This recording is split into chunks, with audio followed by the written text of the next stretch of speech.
Coup de tonnerre et stupéfaction en Macronie. La nouvelle vient de tomber en provenance des services de l'Élysée, moins de 24 heures après la condamnation de Marine Le Pen à une peine de prison assortie de 5 ans d'inéligibilité, sans voie de recours possible.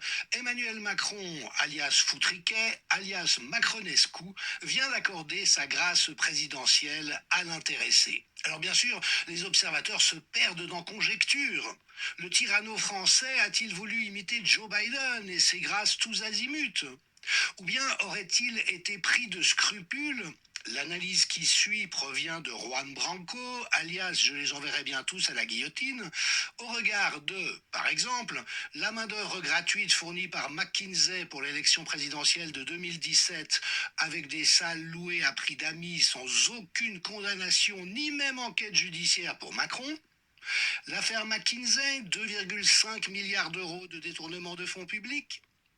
La relaxe de François Bayrou par ce même tribunal judiciaire pour des faits identiques. La relaxe de Dupond-Moretti par la Cour de justice de la République contre la jurisprudence constante. La démise en examen inédite d'Agnès Buzyn par la Cour de cassation. Le non-lieu sur le Covid. Le non-lieu pour Darmanin, pas même mis en examen malgré l'aveu d'un chantage sexuel. L'enterrement de l'affaire Business France Muriel Pénicaud. De l'affaire du Front Marianne, de l'affaire Uber Files, de l'affaire des mutuelles de Bretagne, le maquillage de l'affaire Bigorgne, le classement sans suite pour le coffre de Benalla qui vit toujours dans les palaces, les milliers de procédures injustes contre les gilets jaunes, l'absence d'enquête sur les violences ordonnées par Philippe Castanet et l'Allemand, de condamnations pour les éborgnements et mutilations, l'absence de poursuite contre Bernard Arnault pour l'espionnage de François Ruffin, d'interrogations sur les 300 000 euros gagnés par Richard Ferrand pour consultance provenant de l'étranger l'année de son départ de la politique. Ces hypothèses se heurtent toutefois à un écueil de taille. Les psychopathes pervers comme Macron ne ressentent jamais de scrupules ni de culpabilité. Cela leur est psychologiquement impossible. Alors, nous croyons pouvoir apporter la seule solution plausible à cette énigme. Désormais crédité d'une cote de confiance de 4% dans la population. Et oui, il y a encore 4% des Français qui n'ont toujours pas compris. Macron a conçu un plan machiavélique et retors, comme il en a le secret. Et il s'est arrangé en faisant bien sûr pression sur les juges pour faire condamner lourdement Marine Le Pen par ses juges aux ordres. Puis la gracier par surprise pour s'attirer triomphalement la reconnaissance et la gratitude des électeurs et sympathisants du premier parti de France. Au demeurant, évidemment qu'après lui le déluge, et de toute manière, même si elle devait être élue, Marine Le Pen est aujourd'hui compatible avec tous les intérêts mafieux qui ont opposé Macron à la tête de la France, avec le concours bien sûr des oligarques et des merdias de masse qu'il possède. Marine Le Pen est en effet Union européenne, quatrième Reich, européiste compatible, elle est otano-compatible, elle est Forum de Davos compatible, elle est ukro-nazi compatible, sionisme génocidaire compatible, grand remplacement soroïste compatible. Après avoir offert à 2 reprises sur un plateau la présidence de la République à Emmanuel Macron en sabordant délibérément ses chances au cours de débats télévisés, Marine Le Pen a de toute manière transformé son parti en succursale du Parti socialiste, avec désormais pour principal penseur politique Jordan Bardella, alias Stevie du Loft, désormais adoubé par Meyer Habib. Cette grâce présidentielle présente donc 0% de risque pour le globalo-fascisme centrique dominant, tout en permettant au dirigeant le plus détesté par sa population de la planète de se donner le beau rôle. C'est-il pas beau comme plan diabolique? Foutriquet a décidément toujours 3 longueurs d'avance sur tout le monde et on vit vraiment une époque formidable. Ce sera tout pour cette émission du 1er avril 2025. Voilà. Je vous donne rendez-vous très bientôt. Voilà, voilà. De nouvelles aventures. Ce monsieur s'appelle Jean-Dominique, je sais plus, Jean-Dominique Michel, voilà, c'est ça. Jean-Dominique Michel. Ça fait quelque temps là que je suis ses vidéos. Et je dois dire que Après, Asselineau, au niveau pédagogique, hein, pour expliquer les choses concernant la vie politique française, ou la vie sociale, tout ce que vous voulez en France, je trouve que, après Asselineau, lui, pareil, alors il n'est pas homme politique, lui, il est juste analyste, mais très brillant, très pédagogue, donc on comprend très bien tout ce qu'il explique. Bonjour à tous, Joubian, c'est mon surnom sur le net, accessoirement, mais accessoirement seulement, je suis spécialiste de la France, de manière accessoire. En revanche, je suis un panafricain authentique, un panafricain convaincu et convaincant. Là, pourquoi je reviens sur l'actualité française? Ben parce que, alors comme ils disent, c'est un coup de tonnerre, hein, c'est-à-dire que Madame Marine Le Pen a écopé d'une condamnation hier, et donc ça lui vaut quoi? Ben, ça lui vaut le risque de ne pas pouvoir se présenter à la prochaine élection présidentielle prévue en 2027 en France. Bon, alors, je fais des vidéos toujours pour donner mon sentiment, pour donner mon point de vue. Bienvenue en République bananière. Parce que j'ai dit, là, ce sont les enfants de cœur. C'est ici hein, que démarre la République bananière. Bien entendu, parce qu'il y a tous les ingrédients, tous les éléments qui sont réunis, clairement, clairement. Maintenant, tout est une question de, comment dire, d'expérience, de suivi. Et il y a des frères et sœurs qui découvrent là. Et du coup, c'est à cause d'eux-mêmes que je fais la vidéo, parce qu'au fond, il y en a beaucoup qui se réjouissent surtout de la condamnation d'une part Marine Le Pen et d'autre part Nicolas Sarkozy. Sarkozy surtout. Voyez-vous? Parce que Marine Le Pen encore, bon, c'est ceux qui habitent en France, alors que Sarkozy, il a été président et il a son tableau de chasse, il ne faut jamais l'oublier.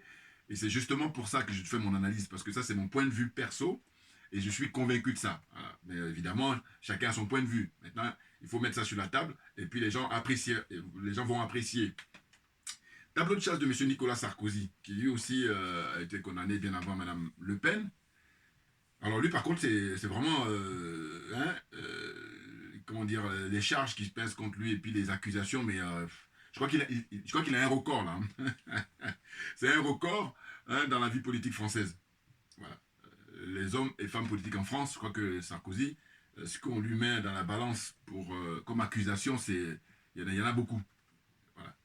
C'est pour ça que je parle de record dans la mesure où, je ne sais pas, vous faites-moi les commentaires si vous connaissez d'autres personnes en France, hommes et femmes politiques, hein, qui sont dans cette situation d'avoir beaucoup de charges comme ça qui pèsent contre eux au niveau condamnation. Maintenant, ce qu'il faut savoir, et c'est là où j'écoute certains journalistes, pourtant des gens qualifiés, hein, mais je suis un peu déçu, mais au sens où je me dis, bon, soit ils font exprès, parce qu'ils ne veulent pas le dévoiler, ou alors ils ne savent pas. Parce que dans leur analyse, je dis, mais non, c'est pas ça. Un peu, je pense à un journaliste de France 3, là, enfin un ancien journaliste de France 3, mais il n'y a pas que lui, il n'y a pas que lui. Moi, mon point de vue, j'ai déjà dit, si vous avez regardé, bon, je parle aussi pour ceux qui viennent me faire ma connaissance, sinon les gens qui me suivent depuis maintenant, combien 3-4 ans, ils savent mon point de vue sur justement la situation de M. Sarkozy vis-à-vis des tenants et des aboutissants, les tenants de l'oligarchie, voilà, qui tiennent la classe politique française, pas seulement la classe politique, ils tiennent aussi les gens du showbiz, ils tiennent vraiment beaucoup de monde en France, voilà. Donc eux, ce sont eux qui font l'agenda de tous ces gens-là. D'abord les hommes politiques et les femmes politiques, et ensuite les gens du showbiz, voilà. Ils ont l'agenda de chacun. Ils les tiennent tous, ils les tiennent par les couilles. Excusez-moi de l'expression, mais c'est connu. Vous voyez ce que je veux dire? C'est pour ça qu'ils ne sont pas libres, finalement. C'est vrai qu'ils ont un train de vie qui est assez élevé pour la moyenne, par rapport à la moyenne, mais malgré tout, la différence où les gens, des inconnus qui n'ont pas l'emprise comme ça de l'oligarchie, ces inconnus-là sont libres. Voilà, la plupart des gens sont libres. Alors que ceux-là, hein, c'est un échange. C'est-à-dire qu'ils ont, comment dire, leurs dossiers qui sont tenus par l'oligarchie, et du coup, ils n'ont pas la liberté, clairement, hein, que ce soit Marine Le Pen, que ce soit M. Sarkozy, eux tous, à de très rares exceptions. Ce qu'il faut constater, c'est que moi, je donne toujours, comment dire, comme exemple M. François Asselineau. En tout cas, tout est relatif, en tout cas comparativement aux autres acteurs en France hein, qui font de la politique. Lui, de loin, c'est quelqu'un qui, pour moi, respecte au minimum l'intelligence des Français. Mais sinon, tout le reste, ils sont dans la combine. Hein? Comment il s'appelle? Jean-Luc Mélenchon, y compris. Il est dans la combine. Voilà. Un peu comme dirait mon frère Mbalambala, il est lui-même en double. Après, bon, il a des sketchs comme ça, vous l'aimez beaucoup. Bon, allez, on y va.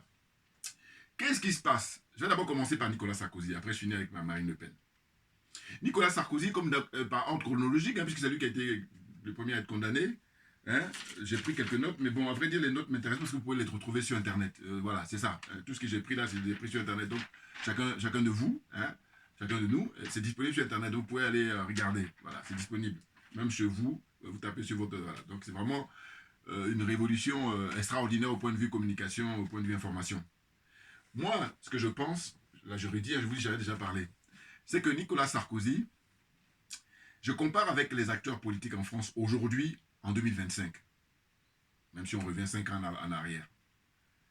Je dirais que si M. Asselineau bénéficiait de la même publicité, c'est-à-dire qu'il était invité dans les grands médias, les médias mainstream, s'il il bénéficiait de ça, là, je crois qu'il serait redoutable.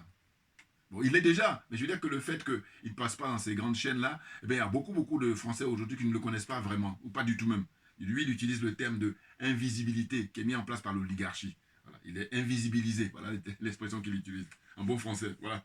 Bon, donc, moi, mon point de vue, c'est quoi? C'est que je dis, mais Sarkozy, justement, en fait, c'est un animal politique. Voilà, ça c'est pour nous autres qui sommes des fervents de la politique, analystes. C'est un animal politique et c'est pas donné à tout le monde, bien entendu. Voyez-vous? Et donc, il est redouté par l'oligarchie. Parce que lui, il n'est pas comme un Macron qu'on a pris comme ça et puis on est venu le déposer dans le fauteuil. Non, Sarkozy, lui, depuis très jeune, il a rêvé de faire de la politique. Il a été maire à Neuilly-sur-Seine, et toi. Et puis après, député, comment dire ça, après devient président de la République. Vous voyez? Donc il a un parcours qu'il a rêvé. Et il n'est pas le seul, mais ils ne sont pas très nombreux quand on parle d'animal politique. Et pourquoi il est redouté par l'oligarchie? Mais simplement parce que tout ce qu'on lui met là comme procès, pour moi, bon, ça ne veut pas dire que ça n'existe pas, mais je dis que c'est provoqué, c'est fait exprès, et puis maintenant, voilà, hein, c'est la conséquence. C'est-à-dire que, voilà, ils sont comme ça. Je vous dis, ils les encouragent, hein, ceux dont ils ont l'emprise là, ils les encouragent, hein, les mecs, ils agissent, puisque très souvent, c'est des gens cupides, voilà, très portés sur le matériel, et du coup, ils tombent dans le piège. Et là, quand le moment vient, puisque eux, l'oligarchie qui fait leur agenda, ils ont tout est paramétré, tout est chronométré, tout est étudié. Comme ça, on arrive là, et là, toujours, je vous dis, je suis tellement convaincu de ça, c'est pour ça que j'ai un plaisir à faire cette vidéo pour expliquer. J'avais déjà fait, mais je redis pour ceux qui me découvrent, je vous dis. En fait, Sarkozy, de mon point de vue, il est là comme ça, harcelé par les procès, parce que c'est la meilleure façon pour qu'ils ne reviennent pas en politique. Voilà, c'est ça leur problème.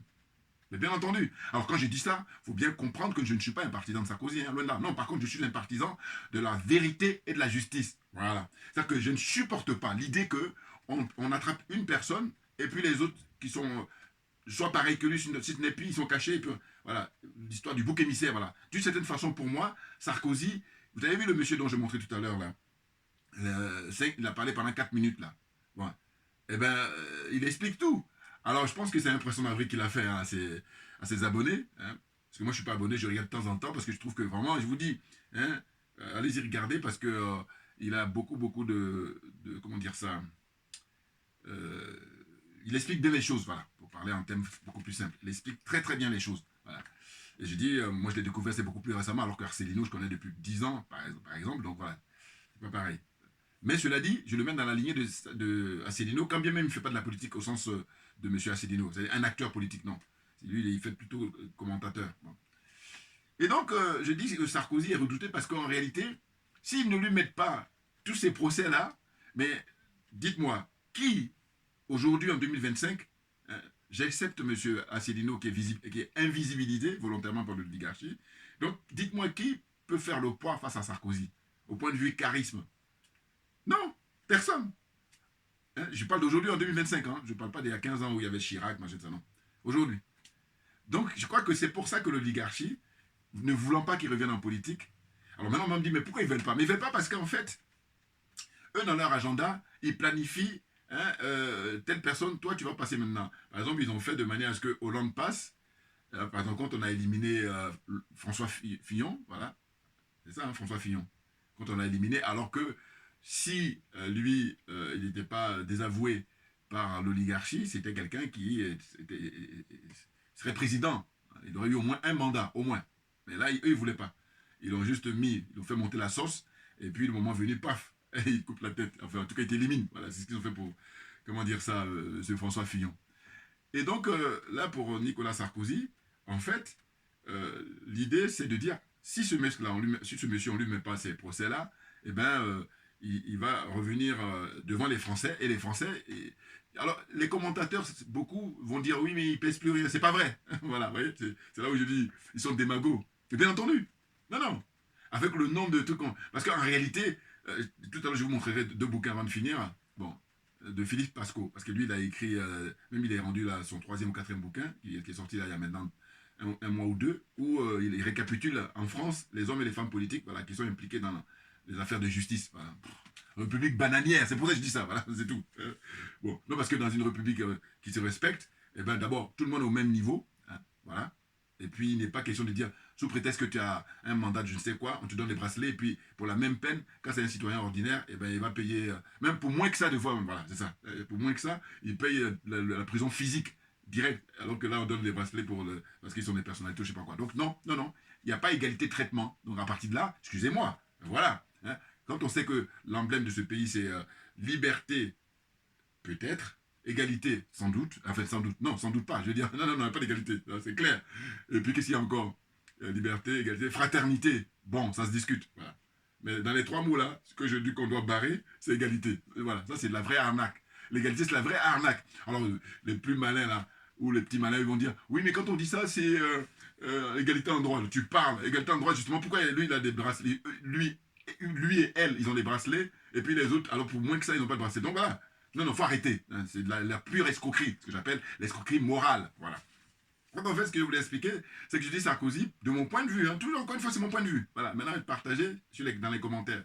Je dis qu'il est redouté par l'oligarchie parce qu'ils ne veulent pas, ils estiment qu'un seul mandat suffit. Parce qu'un seul mandat, il a fait du lourd. Quand je parlais tout à l'heure de tableau de chasse, souvenez-vous, rappelez-vous, eh ben, c'est lui qui a participé comment dire, pour éliminer le guide libyen, le colonel Kadhafi. Ah oui, oui, oui, bien entendu. Parce que va en guerre qu'il est, et puis excité et tout ça, et bon, il n'était pas seul. Hein. Mais il y avait lui, il y avait David Cameron, rappelez-vous, David Cameron, c'est Premier ministre anglais. Et puis Barack Obama, voilà, il a eu prix Nobel de la paix. Non, mais n'importe quoi. Là, on insulte l'intelligence des gens en permanence, voilà, c'est comme ça que je vois les choses, moi. Donc voilà. Donc, Sarkozy, d'une part, tableau de chasse, il a, comment dire, pu faire éliminer le colonel Kadhafi, alors que c'est pas rien. Kadhafi, c'est du très très lourd. On est d'accord. Voilà. Deuxième, comment dire, premier Kadhafi. Deuxième, c'est le coup d'État contre le président Laurent Gbagbo en Côte d'Ivoire. Voilà. Eh oui.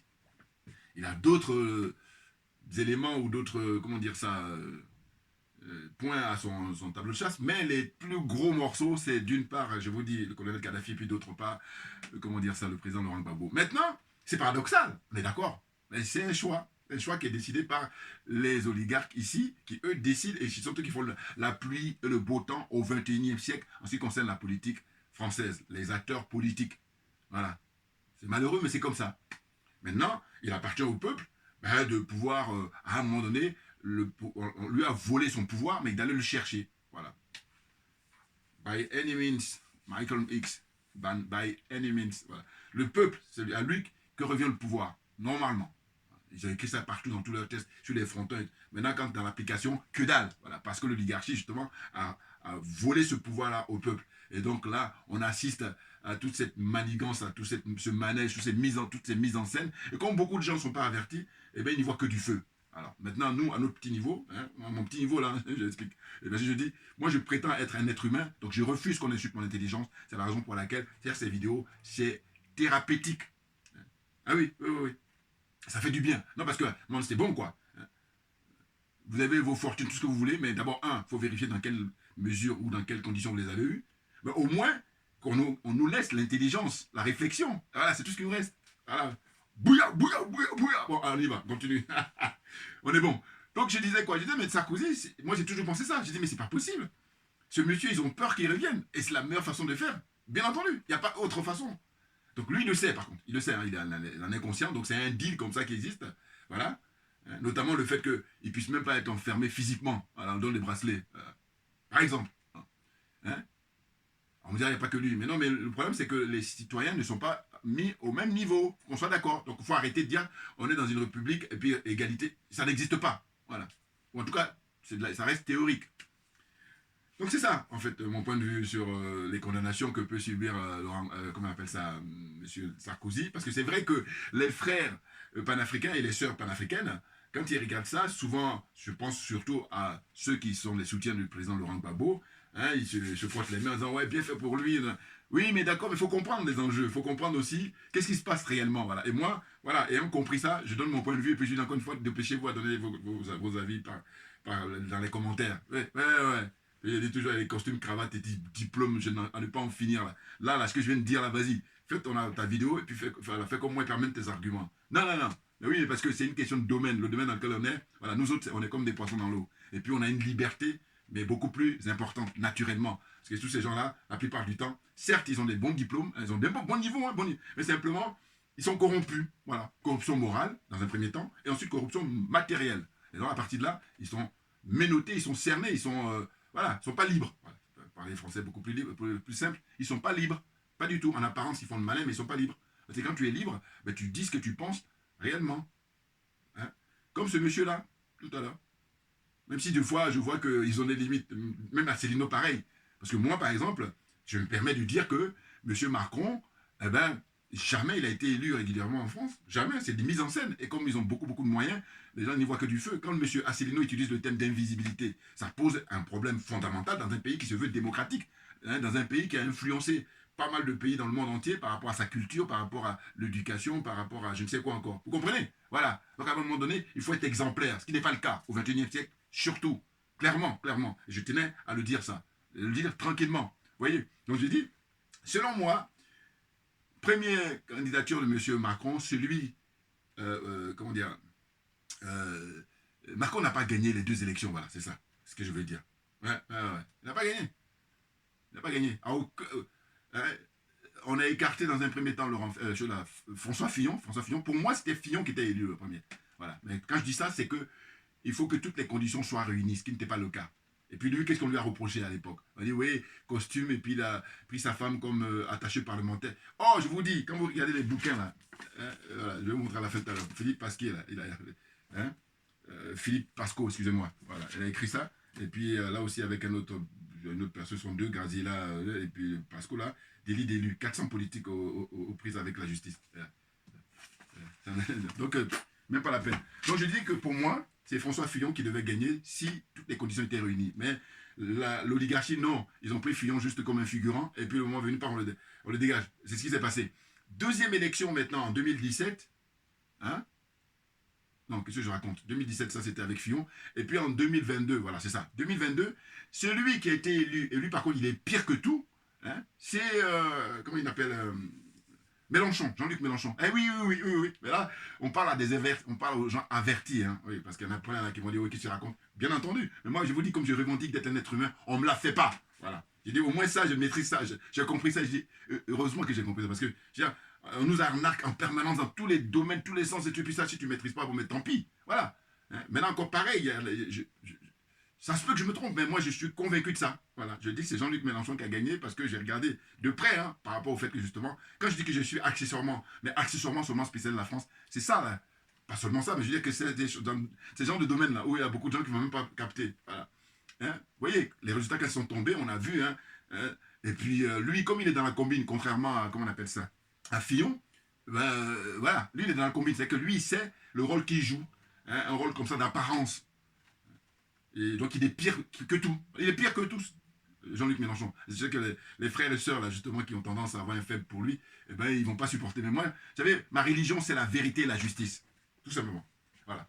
Je vous dis, comme certains sont chrétiens, certains sont musulmans, certains sont bouddhistes, certains sont, je sais pas quoi, témoins de Jéhovah, tout ce que vous voulez. Moi, ma religion, c'est la vérité et la justice. Et comme on est dans l'esprit de la maths, c'est la solidarité ensuite. Clairement, clairement. Voilà. Donc, après Sarkozy, j'espère que je me suis fait bien comprendre là. Mais sinon, s'il y a beaucoup, beaucoup de commentaires, je vais revenir encore pour prolonger si vous voulez. Parce que ça se trouve, il y a des gens qui m'ont compris bien, d'autres pas. Voilà, tout va dépendre des commentaires. Hein, pour ceux qui n'ont pas compris. Bien expliqué là. Hein. Sarkozy, il est poursuivi comme ça, il est pourchassé, il est harcelé. Parce que c'est quelqu'un, s'ils ne font pas ça, eh ben, il peut se présenter, puisque sur le plan constitutionnel, il a fait qu'un seul mandat. Il aurait fait 2 mandats encore, voilà. Là, ça devient beaucoup plus difficile. Mais là, il a fait juste un seul mandat, donc normalement, il a droit à 2 mandats. Enfin, en tout cas, je veux dire, la Constitution lui permet. Voilà. Et dès lors, il faut juste qu'il ne faut pas tous ces trucs-là. Hein, c'est à croire que les autres sont irréprochables. Alors que le monsieur, j'ai fait exprès de montrer la vidéo de ce monsieur tout à l'heure, et vous avez vu ce qu'il a égrené là, voilà, comparativement avec tout ce qu'on a pu subir depuis que Macron est au pouvoir, et puis Macron lui-même, fouiller son dossier, et tous ceux qui sont avec lui, voilà, il n'y a pas photo, voilà. Hein. Donc en gros, voilà, République bananière, qu'est-ce que vous voulez que je vous dise d'autre? Bouillard, on est trop bon, voilà. Donc la suite, Marine Le Pen. Bon, Marine Le Pen, elle c'est la fille à son papa, mais elle n'arrive pas du tout à la cheville de son père. Hein. Oh là là, non, bon. Mais clairement, maintenant c'est vrai que si on compare avec ses sœurs, voilà, c'est elle qui a choisi de suivre les pas de son père, mais sinon, non, ça n'a rien à voir avec le père. Je dis, nous, on est un canal historique. Oui, parce que lui, il était tenu par l'oligarchie, mais beaucoup moins, bien entendu.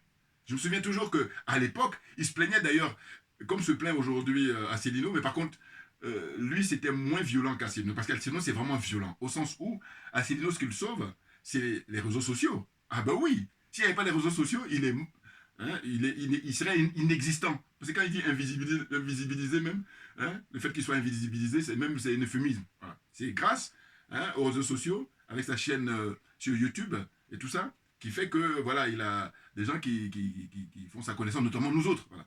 Encore que moi, bon, je suis dans l'environnement de Mbala, donc enfin, donc ça fait longtemps qu'on connaît les dossiers. Bon, alors, donc, on poursuit. Donc, je disais quoi? Je disais qu'en fait, le père Le Pen, à l'époque, je me souviens, hein, on était dans les années 80-90, il se plaignait, il disait oui, on m'invite pas, voilà. Sauf que on a vu par la suite qu'il était invité dans des grandes chaînes, hein, notamment, rappelez-vous, avec François-Henri de Virieux, c'était le fameux, comment on appelle ça, l'heure de vérité, voilà. L'heure de vérité, et donc qu'est-ce que vous avez? Vous avez l'incontournable ou l'indéboulonnable Duhamel, Alain Duhamel, j'oublie maintenant les noms, hein, voilà, des journalistes comme ça qui étaient là pour poser des questions, et puis il y avait De Virieux lui-même qui est décédé, le pauvre, hein, père à son âme, qui était le journaliste principal, c'était son émission, voilà. Hein, c'était une émission très très importante pour tous ceux qui aimaient la politique, voilà. Donc ils invitaient tous les hommes politiques là, à tour de rôle, voilà. Et donc Le Pen il a pu être invité hein, à ces émissions-là à plusieurs reprises, voilà. Et puis aussi sur des chaînes des radios importantes et tout ça, France Inter, Europe 1, qu'est-ce qu'il y a encore, RTL, tout ça, voilà. Alors que M. Asselineau, ce n'est pas le cas. Asselineau, déjà, il s'arrange à ce qu'il ne puisse même pas participer aux élections. Voilà. Alors, toujours, il faut bien comprendre ma démarche, parce que je suis en train de préciser encore pour les frères là, qui me suivent, me dire, pourquoi tu parles Asselineau? Mais en fait, je dis, je vis en France. Voilà, c'est pour cette raison-là. Ça veut dire que si j'étais en Afrique, c'est prévu, je vais rassurer ceux qui sont... mais en fait, comme un homme libre, je partirai que quand j'ai envie. C'est prévu, naturellement, voilà. Bouya, voilà. Donc, j'explique que, en fait, vivant ici, je ne peux pas faire abstraction de la vie politique française. Si j'étais en Angleterre, ou si j'étais, je sais pas, moi, en Afrique du Sud, ou en Australie, ou, que dis-je encore, en Tanzanie, ou en Angola, ou, voyez-vous, en Ouganda, avec une gamine Dada, voilà. Bon, vous comprenez? Donc, ce que je veux dire par là, c'est que, compte tenu du fait que je vis ici, bon, mais voilà, c'est impossible de faire abstraction. Sauf si on n'aime pas la politique. Alors que moi, j'adore. J'adore, en fait, la gestion du bien public. Voilà, j'adore la défense de l'intérêt général. Voilà, c'est vraiment mon créneau, clairement.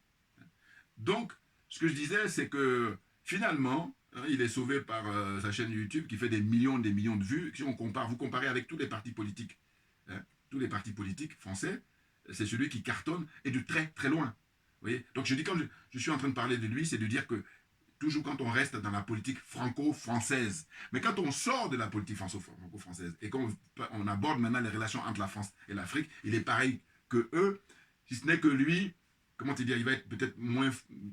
En tout cas, si je le mets sur le pied d'égalité avec Jean-Luc Mélenchon, je vais le préférer à Mélenchon. Voilà. Clairement. Hein. Je donne un exemple. Mélenchon est parti en visite au Sénégal, là. Voir nos amis, mes frères Bassirou et Sonko. Bon.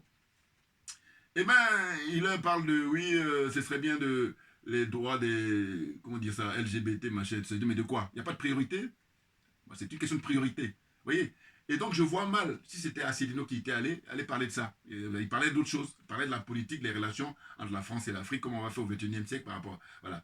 Mais, où je vois ses limites, ce sont d'abord le franc CFA, il aura du mal avec ça, et puis deuxièmement les bases militaires. Voilà. C'est-à-dire qu'il va rester, puisque c'est un héritier de Gaulle, donc pensez bien, sinon on ne peut plus parler on ne peut plus utiliser le terme d'héritier. Voilà. Lui, il s'en vante, hein, il revendique, il se veut gaulliste, hein, clairement. Bon. Donc voilà, pour revenir maintenant à Marine Le Pen, c'est-à-dire qu'en fait, beaucoup de gens sont déçus. Quand je dis beaucoup de gens, je parle des gens qui la soutiennent, hein, ou qui la soutenaient, parce qu'au fond, hein, ils avaient pensé qu'arrivé à un moment donné, elle allait faire l'affaire, puisque le père n'a pas pu être président. D'aucuns disent, ceux qui sont les spécialistes, qu'il ne voulaient pas, mais en tout cas, voilà, il a pesé. Moi, je vous dis toujours, ce qu'il ne faut pas oublier, c'est que à l'époque, M. Le Pen était arrivé au deuxième tour, souvenez-vous, à l'époque. Hein, il était confronté à M. Chirac. Or, l'entre-deux tours, les deux qui sont qualifiés, il y a le débat télévisé. Voilà.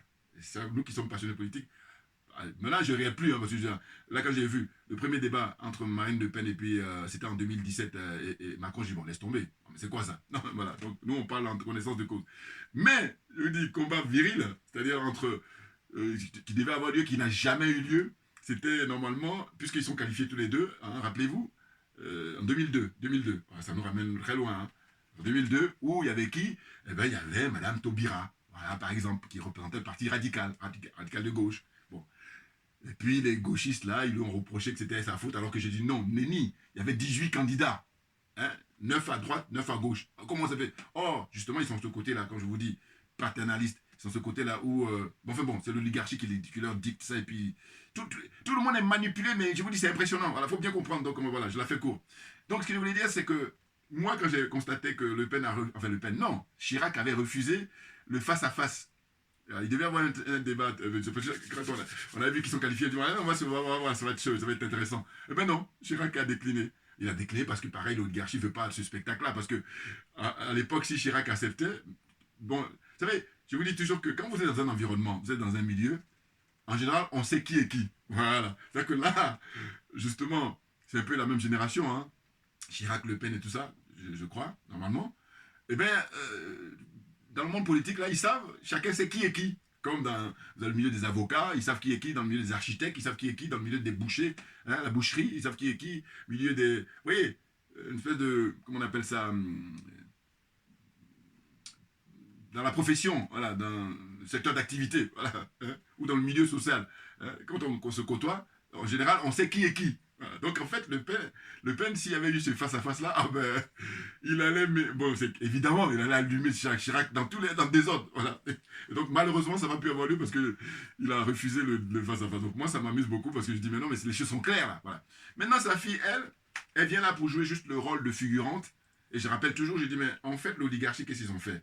Le père, il a baptisé le nom de son parti Front National. Et puis eux, qu'est-ce qu'ils ont fait? Ils ont récupéré ça, hein, vieillissant, hein, parce que là, maintenant, ils viennent mourir là. Bon. Vieillissant, ils ont récupéré. Ils changent le nom. Front National, on devine maintenant, comment on appelle là, truc national. Hein? J'ai oublié le nom là. Voilà. En tout cas, on ne parle plus de Front National. Là.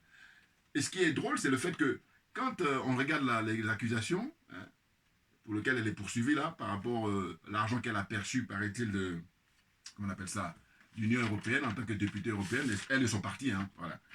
C'est de l'ordre de combien? C'est de l'ordre de 7 millions. Hein, le préjudice l'a évalué à 7 millions. 7 millions d'euros, il faut que je précise. Hein. C'est pas 7 millions de dollars là, on est en Europe, donc c'est 7 millions d'euros. Voilà, c'est le préjudice. Hein. Donc, Marine Le Pen, on lui dit quoi? En premier instant, donc elle a 4 ans de prison, dont 2 fermes. Hein, 5 ans d'inéligibilité avec application immédiate. Dans le cadre du procès des assistants parlementaires, voilà. Européens employés par le Front National. Voilà, vous voyez, donc c'était à l'époque quand ils n'avaient pas encore pris le nom de Rassemblement National. Voilà, c'est ça. Hein. Donc, le préjudice a été évalué à 7 millions d'euros durant la période de 2004 jusqu'en 2016. Voilà. Et sa candidature pour 2027 est compromise. Bon, compromise ou pas compromise, en réalité, elle joue plus le rôle de figurante, clairement. Hein? Qu'on soit d'accord. Elle joue le rôle de figurante. Non, parce que ça fait la deuxième fois qu'elle a pu affronter monsieur Macron, et à chaque fois, il n'y a rien. C'est-à-dire, dans ce cas-là, on se dit, mais quel gâchis. Alors que beaucoup de gens, c'est pour ça qu'il y a beaucoup de gens qui sont détournés d'elle, parce qu'ils se sont dit, mais attendez, Macron, il y a matière pour le charger. Or là, elle ne faisait pas, elle était là juste pour la figuration. Et puis ça lui permettait. Maintenant, l'oligarchie, comme je vous dis, ce sont eux qui ont dessiné tout ça, ce sont eux qui ont programmé tout ça, eh bien, elle joue bien son rôle, clairement. Voilà, elle est là pour être une faire-valoir. Et donc, qui sont les perdants? Mais les dindons de la farce, ce sont ceux qui croient en elle, ceux qui ont voté pour elle massivement, par exemple, voilà. Et donc, voilà, ça donne ça. Voyez-vous? Donc, quand on dit c'est le compromis, bon, là encore, pareil, il y a des remplaçants. Moi, voilà, il ne faut pas que j'oublie de dire ça. Un collègue avec qui je travaille, je lui ai dit ça, ça remonte il y a 2 ans ou 3 ans. On discutait comme ça en rayon. Et je lui ai dit, mais écoute, on parlait politique lui et moi. Je lui ai dit, bon voilà, en fait, tu vas voir que Marine Le Pen, dans peu de temps, voilà ce que j'ai précisé, voilà, c'est ça. C'était juste, on était pendant la campagne électorale en 2022, c'est ça. Je lui ai dit, voilà, Marine Le Pen, c'est ta dernière campagne, là, hein, pour la présidentielle. Après, ils vont la virer. Il me dit, non, qu'est-ce que tu racontes et tout, bon. Je parle avec lui pour être courtois, mais au fond de moi, je dis, non, le mec n'est pas à la hauteur, clairement, mais c'est clair. Parce qu'en plus, moi, ce qu'on constate, c'est que, alors, pareil, les gens me disent, mais non, mais je suis désolé, c'est une question de domaine. Je dis, euh, ils vont les vincer et puis ils vont mettre le jeune Bardella. Et là, on arrive en 2025, même avant 2025, depuis 2024 et tout ça, Bardella partout avec un bouquin qui est sorti, avec la une des journaux, que je te voyage aller là-bas à gauche et à droite, bon, les États-Unis et puis ensuite en Israël, enfin, voilà, donc Bardella. Et puis après Bardella, vous avez encore des challengers, c'est la nièce, c'est-à-dire Marion Maréchal, voilà. Ça, ce sont les deux qui sont prévus pour remplacer Marine Le Pen. Alors certains vont citer Alio Marie, son ex-épouse, mais non, je crois ça moins. Encore qu'il y a des surprises, hein, mais en tous les cas, moi je crois que ceux qui vont remplacer Marine Le Pen, ça va être Bardella en premier, hein, et puis accessoirement, comme remplaçante, sa nièce, voilà. Sachant que ils sont beaucoup plus jeunes, donc ils ont encore un potentiel. Si on dit que les élections, ça dure 5 ans en France, voilà. Donc étant donné qu'ils sont très jeunes, Marine est plus âgée que Bardella, je crois, si je ne me trompe pas, voilà. En quoi qu'il en soit, ils sont jeunes, voilà. Donc ils ont un potentiel pour pouvoir prétendre dans les années qui viennent, voilà. Donc là, les choses sont claires. L'oligarchie tient les hommes et les femmes politiques en France, donc ils font ce qu'ils veulent. Et puis, à un moment donné, rappelez-vous les vidéos que j'ai faites précédemment où j'ai dit, mais Marine Le Pen, à l'Assemblée nationale, comment se fait-il qu'elle est là pour faire la pluie et le beau temps quand on sait que pendant l'élection présidentielle, au deuxième tour, quand elle affronte Macron, à 2 reprises comme ça, ils font le coup de, oui, front républicain, voilà le thème qu'ils utilisent, front républicain, alors que c'est plutôt insulte à l'intelligence des Français. C'est tout simplement ça. Non, parce que moi, le front républicain, ce que je comprends pas, j'ai dit, mais pourquoi il est mis juste pendant le deuxième tour là? Et puis après, quand le deuxième tour est terminé, ça y est, tout le monde repart dans son coin. N'importe quoi. Enfin, mais là aussi, pareil, beaucoup de gens ne sont pas avertis. C'est ce que je peux dire, pas autre chose. Et que ceux qui sont avertis comme nous autres, on dit, non, foutage de gueule. Il faut arrêter. Se moque du monde là. N'importe quoi. Donc voilà, j'espère que j'ai pas été très, comment dire ça, évasif, si j'ose dire. Mais je vous dis, j'ai pas envie de récapituler. J'avais pris beaucoup de notes, mais à la fin de compte, je dis tout ça est disponible sur Internet, donc voilà, c'est pas la peine. Hein, Nicolas Sarkozy, il a le record de tout ce qu'on lui reproche. Hein, affaire Big Malion. Hein, qu'est-ce qu'il y a encore là ouais, affaire Big Malion, ça c'était financement, la campagne pour 2012. Hein, affaire de financement libyen, ah, là c'est le truc principal, il a reçu de l'argent du colonel Kadhafi à l'époque, clairement. Hein, affaire conseil, il a été conseil en Russie. Hein, donc il paraît que là, dans ce cas-là, il y a eu possible trafic d'influence. Corruption dans l'histoire de l'UEFA avec le Qatar. Et là, le pauvre Michel Platini, ils l'ont mis à l'écart aussi. Bon, j'ai pas le temps, mais sinon, pareil, à l'époque, l'oligarchie ne voulait pas que M. Platini devienne président de l'UEFA, parce que lui aussi, pareil, ils lui ont mis le coup de corruption, je sais pas quoi, là, pour empêcher qu'il soit candidat, alors qu'il aurait souhaité à l'époque, rappelez-vous, remplacer Sepp Blatter, président de la Fédération européenne de football, là. Blatter, non, c'était la FIFA, ouais, que dis-je, ouais, la FIFA, donc Fédération internationale de football, voilà. Et donc, Michel Platini, il était déjà à l'UEFA, voilà, c'est plutôt la candidature pour être à FIFA. Et là, ils ont fait tous les barrages et... enfin bon, c'est une vieille affaire. Michel Platini. En tout cas, c'était un beau marqueur de coup franc. Donc voilà, en gros, pour terminer, voilà, c'est ça. Hein, je vais vous montrer ça. Je dis toujours que blabla c'est bien, mais c'est encore mieux la lecture. Voilà, Philippe Pasco, lui, c'est proche de. Enfin, il était proche à Philippe, comment il s'appelle Emmanuel, comment il s'appelle Valls. Voilà, il a travaillé avec Valls. Puis après, maintenant, il a pris ses distances. Il a sorti des bouquets pour balancer tout. Voilà, il écrit là pour expliquer à tous les gens qui sont impliqués dans le monde politique français. Hein. Moi j'aime bien quand il dit mais il y a des postes ordinaires pour postuler, on te demande casier judiciaire vierge. Alors qu'il dit pour les élus là, des fois on ne demande même pas casier judiciaire. Donc on est en France, hein, République bananière évidemment. Et puis le deuxième bouquin, là, c'est ça. Vous voyez? Voilà, donc merci à vous tous pour votre attention. Et puis à très très bientôt. Hein. On ne lâche rien, comme j'ai pour habitude de dire, mais parce que c'est nous qui avons raison. C'est tout. Voilà.